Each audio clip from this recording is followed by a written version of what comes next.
Pope Leo XIV sends a message of deep sorrow after Islamist militants kill more than 30 people at a Catholic parish in the Democratic Republic of the Congo.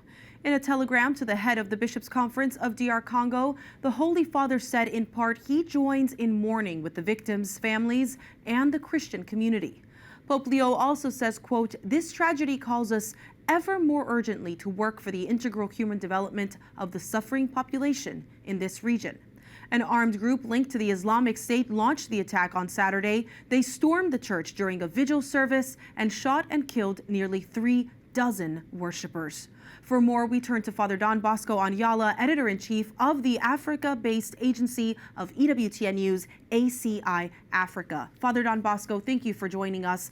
A lot to discuss, but first, what more do we know about the aftermath from Saturday's attack? Have any suspects been identified or arrests been made?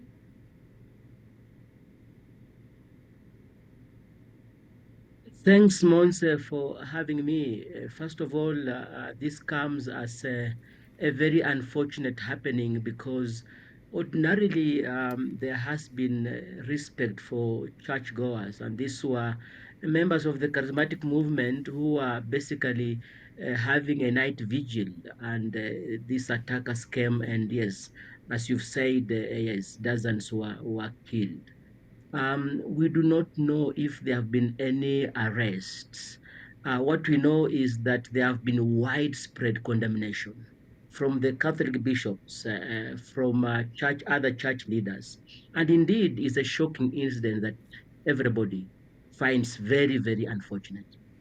Now, as we mentioned, Pope Leo did send a message expressing his deep sorrow over the attack and his closeness to the Christian community of the Democratic Republic of Congo. How has this message been received? How important is it that Pope Leo chose to speak out?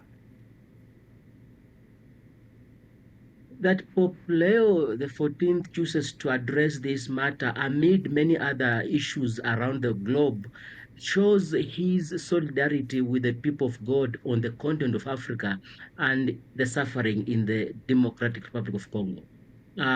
People quote him, and other media houses, yes, voice his solidarity with the people.